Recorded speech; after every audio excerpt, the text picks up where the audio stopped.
CRPF constable tradesman में बहुत ही bumper vacancy आप लोग के लिए निकाली गई, जो कि मात्र 10th पास पर है और बहुत सारा पोस्ट आप लोग के लिए निकाला गया है। आइए इसके बारे में पूरी डिटेल से हम लोग जानते हैं। आप लोग का काम देगा, उसके बाद फिजिकल आप लोग का होगा। फिजिकल कुछ इस प्रकार से होगा और भी डीपली भी इसका हम स्क्रीनशॉट आपको लगाने वाले हैं। इनका सिलेबस भी आप लोग के सामने बहुत ही आसान दिया गया है और इसके लिए हम प्रैक्टिस सेट भी आपको सजेस्ट कर देंगे, जो कि आपके एग्जाम के लिए बहुत ही बेनिफिशियल होगा। नमस्कार दोस्तों, आनंद स्टडी ऑनलाइन चैनल में आप लोग का फिर से एक बार स्वागत है। तो आज हम बात करने वाले हैं सीआरपीएफ में निकली बम्पर वैकेंसी, जो कि कांस्टेबल ट्रेडमैन के तौर पे आप लोग के सामने देखी गई है। पूरे ऑल इंडिया की वैकेंसी है, कहीं से भी लोग इसको अप्लाई कर सकते हैं। आपके एरिया से जरूर कुछ ना कुछ सीट निकला होगा इसके लिए, और वो सीट बहुत पोस्ट के लिए निकला हुआ है, जैसे कि मोची का है, बढ़ी का है, दर्जी का है, ब्रास बैंड का है, यहाँ पे वाटर कैरियर, धोबी, नाई, सब तरह का पोस्ट है। और साथ में आप लोग का चालक ड्राइवर का भी अच्छा खासा पोस्ट दिया गया है। मोटर मैकेनिक वाहन के लिए पोस्ट दिया गया है। सबसे बड़ी बात क्या है ना कि 10th पास पर यह वैकेंसी है। इसके लिए क्या क्या प्रोसेस होगा, मतलब कैसे कैसे आप इसको अप्लाई कर सकते हैं और कैसे इसका आप तैयारी कर सकते हैं, कितना दिन में कर सकते हैं, ये सभी चीज को जानेंगे। बशर्ते कि आप लोग इस पूरे वीडियो को ध्यान से बस देखिएगा, हर एक चीज आपको बताएंगे। इस बोर्ड पे लिखा हुआ चीज को भी अच्छे समझाएंगे और साथ में आपको स्क्रीनशॉट भी शेयर करेंगे, जो कि ऑफिशियल दिया गया है। उससे भी आप लोग को बहुत सारा चीज क्लियर हो जाएगा। ठीक है, आइए हम इसके लिए बात करते हैं, जो कि 9212 सीट पर निकला हुआ है। ठीक है, सीआरपीएफ में खास करके निकाला गया बहुत दिन के बाद, और ये मौका आप लोग को नहीं छोड़ना चाहिए अगर इस तरह का वैकेंसी निकलता है और आप खास रूप से इसका तैयारी अगर आप किए हुए हैं। और बहुत सारे लोग कंफ्यूज है कि सर्टिफिकेट क्या मांगेगा, किसके लिए क्या मांगा गया है। सब चीज को ऑफिशियली आपको हम दिखाने वाले हैं क्या मांगा गया है।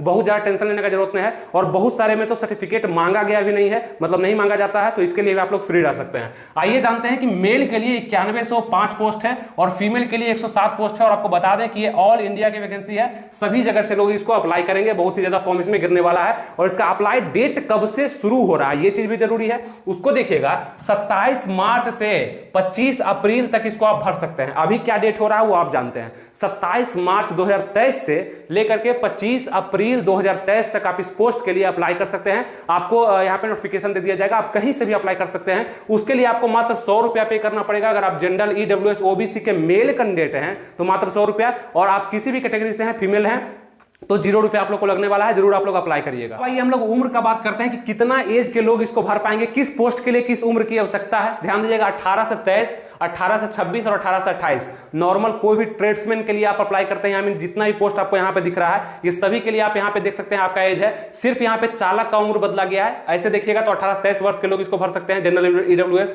ओबीसी के लिए 3 साल तो 18 से 26, और एससी एसटी के लिए 5 साल, 18 से 28। लेकिन अगर आप चालक के लिए अप्लाई करते हैं, जैसे कि चालक के लिए देखेंगे 2372 पोस्ट यहाँ पे निकला हुआ, काफी बड़ी वैकेंसी है। ड्राइवर के लिए, जो कि आपको यहाँ पे एचएमबी ड्राइविंग लाइसेंस भी मांगा जाएगा, वो भी आपको आगे हम बताएंगे। तो कुछ इस प्रकार का एज क्राइटेरिया है, बाकी सभी के लिए यही है। और चालक के लिए अलग से देखेंगे 21 से 27, यानी कि अगर आपका उम्र 21 वर्ष हो चुका है तो आप इसके अप्लाई कर सकते हैं। अगर 27 वर्ष से कम है फिर भी आप इसको अप्लाई कर सकते हैं चालक के लिए। ठीक है, ओबीसी में 21 से 30 और एससी एसटी में 21 से 32, ये चालक के लिए, और ये सभी के लिए बाकी जो भी पोस्ट आपको दिख रहा है। समझ में आ गया। अब आगे अगर हम बात करते हैं एज काउंट कब से मांगा जाएगा, मतलब उम्र की गणना कब से की जाएगी। यहां पे देखिएगा 1 अगस्त 2023 से 1 अगस्त 2023 के बाद अगर आपका 18 हो गया है तो आप आराम से इसको अप्लाई कर सकते हैं। उसके पहले अप्लाई करने में दिक्कत आ सकता है। तो एज काउंट आप लोग कर लीजिएगा खुद से भी कि आप कितने वर्ष के अभी हो चुके हैं और किस पोस्ट के लिए आप अप्लाई करना चाहते हैं और किस पोस्ट के लिए आप एलिजिबल हैं। ठीक है, अब आइए पोस्ट से संबंधित कुछ बात करते हैं कि कौन कौन सा पोस्ट निकला हुआ है। जैसे आप लोग भरेंगे मोची को, बढ़ी को, दर्जी को, ब्रास बैंड को, पाइप बैंड को, बिगलर को, सभी में अलग अलग पोस्ट निकला हुआ है, जो कि स्क्रीनशॉट यहाँ पे दिखेगा। बहुत सारा स्क्रीनशॉट हम लगाएंगे। यहाँ पे ध्यान से वीडियो को स्टॉप करके पढ़ना है, क्योंकि ये ऑफिशियल है, इसको जरूरी है आपको पढ़ना। कितना पोस्ट कहां पे निकला हुआ ये चीज समझना जरूरी है, मतलब किस पोस्ट के लिए अप्लाई आपको करना है और कितना पोस्ट कहां पे निकला हुआ है। तो अगर आप पेंटर अप्लाई करते हैं, रसोईया हो गया, वाटर कैरियर हो गया, धोबी, नाई, सफाई कर्मचारी, ये सभी पोस्ट को आप अप्लाई कर सकते हैं, जो भी आप जानते हैं, जिसमें आप इच्छुक हैं अप्लाई करने के लिए। 10th पास पर ही ऑल वैकेंसी निकाली गई है, यानी कि जो भी वैकेंसी है सब 10th पास पर ही है, लेकिन थोड़ा सा टेक्निकल सर्टिफिकेट अलग अलग मांगा गया है। इस सब में तो मांगा भी नहीं गया है, वो भी आपको हम वीडियो के जरिए बताएंगे, अच्छे से बताएंगे। फिर चालक का हो गया। मोटर मैकेनिक के लिए देखेंगे 544 पोस्ट निकला हुआ है। तो ये कुछ पोस्ट है जो कि आपको समझा दिया, स्क्रीनशॉट में भी आप रोक करके इसको पढ़ लिए होंगे।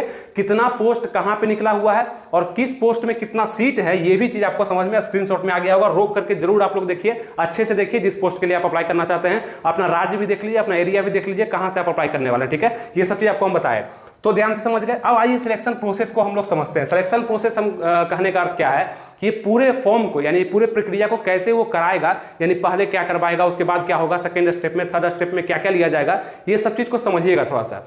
रिटर्न सबसे पहले आपसे मांगा जाएगा। मतलब किसी भी पोस्ट के लिए आप अप्लाई करते हैं, वो चाहे आपका ट्रेड्समैन से संबंधित पोस्ट हो, वो चाहे चालक हो या मोटर मैकेनिक वाहन के लिए हो, किसी भी पोस्ट आप अप्लाई करते हैं तो सबसे पहले क्या मांगा जाएगा, लिखित परीक्षा होगा जो कि ऑब्जेक्टिव होगा। घबराना नहीं है, बहुत आसान परीक्षा होता है, हम बता देंगे कैसा क्या सिलेबस होता है, बस आप लोग को ध्यान से देखना है। और अगर इस परीक्षा को आप निकालना चाहते हैं तो इसके लिए प्रैक्टिस सेट भी आपको हम अभी सजेस्ट कर देते हैं, जो कि आपको आगे तक काम देते रहेगा। आप ध्यान से इसको देखिए। यहाँ देखिएगा दोस्तों, CRPF constable technical and tradesman के लिए जो बुक का आवश्यकता होगा आपको, यानी प्रैक्टिस सेट आप जो बनाएंगे जिससे आपको एग्जाम में फायदा होगा, वो आपको हिंदी और इंग्लिश दोनों में, यानी जिस भी मीडियम में आप बनाना चाहते हैं आपके लिए उपलब्ध है। यहाँ पे आगे देखें, यहाँ पे तो आपके लिए स्पेशल बनाया गया है, यानी कि CRPF central reserve police force के लिए, कांस्टेबल टेक्निकल एंड ट्रेड्समैन के लिए, मेल फीमेल दोनों के लिए प्रैक्टिस वर्कबुक है, जहां पे आपको सभी तरह के क्वेश्चन जो भी आपके एग्जाम में पूछे जाएंगे वो सब आपको दिखाया गया है। यहाँ पे अच्छे से इस बुक में बताया गया है और डिस्कशन भी दिया गया है, अच्छे से क्वेश्चन का अरेंजमेंट भी किया गया है। और सीआरपीएफ कांस्टेबल के लिए हिंदी और इंग्लिश दोनों में इसको तैयार किया गया है,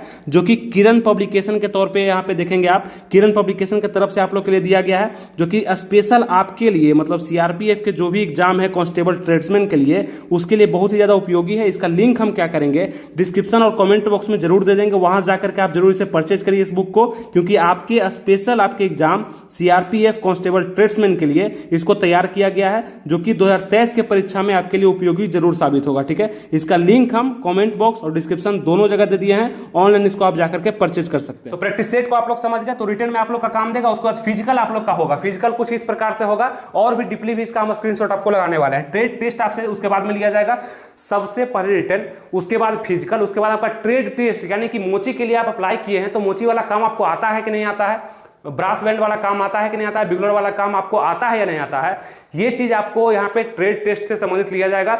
उसका डॉक्यूमेंट वेरिफिकेशन होगा। डॉक्यूमेंट वेरिफिकेशन में क्या आपको बताया कि चालक का जो ड्राइविंग लाइसेंस होगा वो भी आपको डॉक्यूमेंट वेरिफिकेशन के समय ही मांगा जाएगा, उस समय आपको दिखाना है। वहां पे सब चीज आपका जांच किया जाएगा, जो भी डॉक्यूमेंट आप दिए हैं, या आप वहां पे अपना डॉक्यूमेंट आप जितना भी है ओरिजिनल वगैरह सब लेकर के जाइएगा, वो अच्छा होगा। ठीक है, उसका मेडिकल आप लोग का हो जाएगा, उसका मेरिट लिस्ट बन जाएगा। तो कुछ इस प्रकार का चयन प्रक्रिया आप लोग के लिए होगा, जो कि आपको समझ में। यहाँ पे ध्यान दीजिएगा, शैक्षणिक योग्यता आपसे क्या मांगा गया है, किस पोस्ट के लिए आपको सर्टिफिकेट का होना जरूरी है और किस पोस्ट के लिए कोई भी सर्टिफिकेट नहीं मांगा गया है, समझिएगा ध्यान से। ऑफिशियल है। चालक यानी अगर आप सिपाही में ड्राइवर के लिए अप्लाई करते हैं तो शैक्षणिक योग्यता सब के लिए 10th ही है, टोटल पोस्ट के लिए। यहां भी आपसे 10th मांगा गया है, लेकिन तकनीकी योग्यता में साथ में टेक्निकल आपको क्या मांगा जाएगा, आपका ड्राइविंग लाइसेंस होना चाहिए जो कि हैवी होना चाहिए, यानी कि HM भी आपसे मांगा गया है, heavy transport vehicle driving licence होना चाहिए, और भर्ती के समय ड्राइविंग टेस्ट पास करना भी चाहिए। ये चीज आप ध्यान देंगे। ठीक है, ये चीज आपको मांगा जाएगा भर्ती प्रक्रिया के डॉक्यूमेंट वेरिफिकेशन के समय में, जो कि चालक का होगा। अब आगे हम बात करते हैं सिपाही मोटर वाहन का जो भरे हैं, यानी सिपाही में मोटर वाहन मैकेनिक के लिए जो अप्लाई किए हैं, उनका शैक्षणिक योग्यता यहां भी 10th है, यानी 10th पास होना चाहिए। लेकिन तकनीकी योग्यता देखिएगा, थोड़ा सा ध्यान से देखिएगा, क्योंकि यहां पे दो तरह का दिया गया है, कोई भी एक आपके पास होना चाहिए। यहां पे राष्ट्रीय या राज्य व्यवसायिक प्रशिक्षण परिषद द्वारा मान्यता प्राप्त या अन्य किसी मान्यता प्राप्त संस्थान से मोटर वाहन मैकेनिक में 2 वर्ष का औद्योगिक प्रशिक्षण संस्थान, यानी कि ITI आपके पास 2 वर्ष का है तो काम चल जाएगा। आराम से इस पोस्ट के लिए आप भर सकते हैं, मोटर वाहन मैकेनिक के लिए। ठीक है, और अगर ये नहीं है तो अथवा में यहां में कहा गया है किसी मान्यता प्राप्त संस्थान से मैकेनिक मोटर वाहन ट्रेड में राष्ट्रीय राज्य शिक्षुता प्रमाण पत्र और संबंधित ट्रेड में 1 वर्ष का व्यवहारिक अनुभव भी अगर आपके पास है, ये सर्टिफिकेट है, तो भी आप आराम से वाहन मैकेनिक के लिए डाल सकते हैं, जो कि सिपाही पद के लिए होगा। आगे देखते हैं किसके लिए और क्या है। तो अन्य सभी ट्रेड के लिए क्या कहा गया है, सभी ट्रेड का मतलब धोबी के लिए क्या कहा गया है, मोची के लिए क्या कहा गया है, नाई के लिए, वाटर कैरियर के लिए, पेंटर के लिए, दर्जी के लिए, ब्रास बैंड के लिए, ये सब के लिए देखिएगा यहाँ पे क्या कहा गया है। शैक्षणिक योग्यता सबके लिए 10th पास ही है, लेकिन तकनीकी यहाँ पे आपसे क्या मांगा जाएगा, जो कि सर्टिफिकेट के रूप में होगा। तो कुछ भी नहीं, सर्टिफिकेट कुछ भी नहीं मांगा जाएगा। सिर्फ जिस ट्रेड को आप अप्लाई करते हैं, जैसे धोबी भरते हैं, तो उस ट्रेड यानी उस काम से संबंधित आपको जानकारी होना चाहिए, कपड़ा धोना आपको आना चाहिए, यही कहा गया है। संबंधित ट्रेड में दक्ष और कार्य का किया होना चाहिए, जानना चाहिए, बस 10th पास और बस काम का जानकारी, और आप इस पोस्ट को भर सकते हैं। सभी जितना भी ट्रेड्समैन का पोस्ट निकला हुआ, क्लियर हो गया।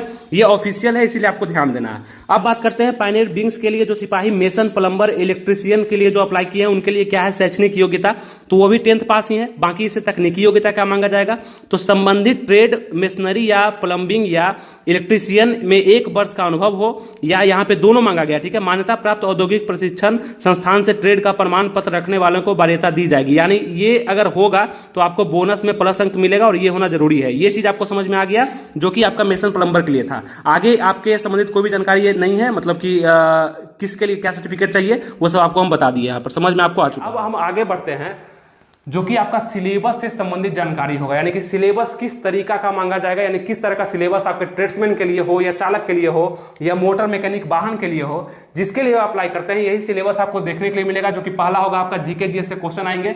जीके जीएस कहने का अर्थ यानी कि हिस्ट्री, वही इतिहास, भूगोल, नागरिक वगैरह जो पढ़े होंगे आप लोग 10 तक, हिस्ट्री हो गया, ज्योग्राफी हो गया, पॉलिटी हो गया, इकोनॉमिक्स हो गया, फिजिक्स, केमिस्ट्री, बायो हो गया, मतलब वही भौतिकी हो गया, रसायन हो गया, बायोलॉजी हो गया, वो सबसे भी क्वेश्चन आपका मिक्स करके जीके जीएस से 25 क्वेश्चन पूछा जाएगा। ठीक है, 25 क्वेश्चन। उसके बाद 25 क्वेश्चन मैथ से आएगा, तो मैथ बहुत हार्ड नहीं आने वाला आपका, अर्थमेटिक से ही क्वेश्चन पूछा जाएगा, 10th लेवल का ही क्वेश्चन पूछा जाएगा। एक चीज और ध्यान रखिएगा कि आपका क्वेश्चन भी 10th लेवल का होगा, घबराना नहीं है, इजी क्वेश्चन आएगा। उसके बाद रीजनिंग से भी 25 क्वेश्चन, रीजनिंग जो आप हमेशा बनाते आए हैं नॉर्मल जनरल कंपटीशन का, हिंदी या इंग्लिश में से कोई एक आपको चुनना होगा एग्जाम में, वहां से 25 क्वेश्चन आपके पूछे जाएंगे। तो कुछ इस प्रकार का सिलेबस होगा और इसका डिटेल वीडियो हम लाएंगे। ठीक है, ऐसा नहीं कि ये तो लंबा हो गया थोड़ा सा वीडियो इस कारण से, क्योंकि यहाँ पे आपको सभी चीज का जानकारी देना था। अलग से भी हम वीडियो लाएंगे जिसमें आपको हम सिलेबस का जानकारी और भी अच्छे से देंगे, जहां पे आपको समझ में आएगा कि क्वेश्चन 100 जो पूछे जाएंगे उसको किस टाइप से बनाना है, हमको किसको पहले बनाना है, किसको बाद में बनाना है, और इसका सिलेबस क्या कहता है, क्या आपको करना चाहिए। ठीक है, ये चीज बताएंगे। टाइम आपको 2 घंटा का दिया जाएगा, 100 क्वेश्चन के लिए 2 घंटा यानी 120 मिनट का समय आपको दिया जाएगा। यहाँ पे मार्क्स कितने होंगे, तो नॉर्मल 100 अंक आपका एग्जाम होने वाला है। निगेटिव मार्किंग आपका 1/4 रहेगा, मतलब निगेटिव मार्किंग भी है इस एग्जाम में, ये चीज ध्यान देना है। वो चाहे ट्रेड्समैन के लिए आप अप्लाई करेंगे, ड्राइवर के लिए या मैकेनिक के लिए, आपको निगेटिव मार्किंग देखने के लिए मिलेगा। ठीक है, ऑनलाइन एग्जाम में देखेंगे, यहाँ पे ऑब्जेक्टिव एग्जाम होने वाला है, और ऑनलाइन एग्जाम पहले ही बोल दिया गया है कि आपका हम ऑनलाइन एग्जाम लेंगे, कंप्यूटर बेस्ड एग्जाम आपका होगा, जो कि ऑब्जेक्टिव बेसिस पे होगा। ये समझ में आ गया। आपका सिलेबस और भी डिटेल में लाएंगे, आप लोग कमेंट कर दीजिएगा तो और भी डिटेल में इसका वीडियो आ जाएगा सिलेबस का, जिसमें आप अच्छे से समझ सकते हैं। ठीक है, उसके बाद देखेंगे फिजिकल में क्या मांगा गया। फिजिकल देखिएगा अलग अलग है, जैसे कि नॉर्मल फिजिकल अगर हम देखेंगे, जैसे नॉर्मल लोगों का जो नॉर्मल एरिया से बिलोंग करते हैं, जैसे होता है ना, कोई हिमालय से बिलोंग करता है, कोई जम्मू कश्मीर से है, लद्दाख से है, कोई कुमायूं से है, तो इस टाइप का जो है उसके लिए तो अलग फिजिकल होगा। लेकिन नॉर्मल फिजिकल में अगर हाइट का हम बात करते हैं तो 170 सेंटीमीटर मेल के लिए मांगा गया है। एसटी के लिए छूट दिया गया, जहां पे 162.5 सेंटीमीटर एसटी को मांगा जाएगा यहाँ पे मेल के लिए। उसका फीमेल का अगर हम देखेंगे तो 157 सेंटीमीटर फीमेल के लिए मांगा गया है, और फीमेल में एसटी में देखेंगे 150 सेंटीमीटर मांगा गया है। खास रूप से छूट एसटी को दिया गया, बाकी किसी कैटेगरी को नहीं। उसके चेस्ट में देखेंगे तो 80 से 85 यहाँ पे आप लोग को एक्सपेंशन चाहिए 5 सेंटीमीटर का, 80 नॉर्मल और 85 फुला करके आप लोग का चेस्ट मांगा गया है। उसके बाद एसटी के लिए देखेंगे 76 से 81 सेंटीमीटर मांगा गया है। ठीक है, तो यहाँ पे एसटी को खास छूट जो है यहाँ पे चेस्ट में भी दिया गया है। चेस्ट देखेंगे, हाइट देखेंगे, एसटी को थोड़ा सा छूट दिया गया है। रनिंग में देखेंगे नॉर्मल सभी लोगों के लिए 1600 मीटर का रनिंग 10 मिनट में मांगा गया है, जो कि रेस आप कह सकते हैं। और लड़कियों के लिए 1.6 किलोमीटर यानी 1600 मीटर का रनिंग जो है 12 मिनट में मांगा गया है। 10 मिनट और 12 मिनट लड़कियों को दिया गया है। बाकी आप फिजिकल को और डीपली जानना चाहते हैं कि आप जिस एरिया से बिलोंग करते हैं उसके लिए फिजिकल क्या है, तो यहाँ पे स्क्रीनशॉट लग रहा होगा, इसको रोक करके आप देखिए कि आपके लिए, आप जिस एरिया से बिलोंग करते हैं वहां पे आपके लिए क्या फिजिकल मांगा गया है, अच्छे से यहाँ पे बता दिया गया स्क्रीनशॉट में। आप इसको ही फॉलो कर सकते हैं। उम्मीद है आपको सब चीज अच्छे से समझ में आ चुका होगा। तो अब हम उम्मीद करते हैं दोस्तों कि आप लोग को सब चीज अच्छे से समझ में आ चुका होगा। जो भी पोस्ट के लिए आप अप्लाई करें उसके लिए जरूर आप प्रैक्टिस जरूर कर लें, उसके लिए काम जरूर कर लें, उसके लिए जानकारी जरूर ले लें। अगर आप ट्रेड्समैन के लिए अप्लाई करते हैं या चालक के लिए अप्लाई करते हैं तो ड्राइविंग लाइसेंस वगैरह तगड़ा बना करके रखें, ताकि जब भी मांगा जाए वहां पे आपको फेल नहीं कर दिया जाए, सब चीज आपका सटीक रहे। वो चीज अभी से आपको ध्यान देना है, और फॉर्म भी भर लेना है, और तैयारी भी सिलेबस पर करना है, और कमेंट नीचे कर देना है कि हमें डिटेल वीडियो चाहिए सिलेबस पर, ताकि हम समझा सकें आपको। अगर आप इंटरेस्टेड हैं तब, तो बहुत सारा कमेंट जब आता है तब हम वीडियो बनाने का जरूर प्रयास करते हैं आपके सिलेबस पर, यानी कि सीआरपीएफ कांस्टेबल ट्रेड्समैन के लिए क्या रहेगा सिलेबस और कैसे आपको तैयारी करना है, ये सब चीज आपको बताएंगे। प्रैक्टिस सेट का भी जानकारी आपको भी दे दी है, जो कि आप लोग के लिए काम करेगा, खास रूप से आप लोग के लिए बनाया गया है। उसके बाद कहीं भी आप लोग को डाउट नहीं रहा होगा, सब चीज आपको स्क्रीन शॉट के माध्यम से यानी स्क्रीन रिकॉर्डिंग के माध्यम से सब चीज आपको हम बताने का प्रयास किया। आपको समझ में भी आएगा। जो भी डाउट है नीचे कमेंट करिए, उसको हम फुलफिल कर देंगे, यानी रिप्लाई करने का जरूर प्रयास करेंगे। तो उम्मीद करते हैं सब चीज आपको समझ में आया होगा। तो हमसे जुड़े जरूर रहिएगा, सब्सक्राइब कर लीजिएगा, लाइक कर दीजिएगा, और दोस्तों में शेयर कर दीजिए कि एक नया बहाली तुम्हारे लिए आ गया है, जरूर इसको अप्लाई करो अगर तुम एलिजिबल हो, इस एज में आते हो या इस पोस्ट से संबंधित जानकारी तुम रखते हो तो। ठीक है, उम्मीद करते हैं सब चीज आपको समझ में आ चुका होगा। मिलेंगे फिर आपसे नेक्स्ट वीडियो में, तब तक के लिए थैंक यू, जय हिंद।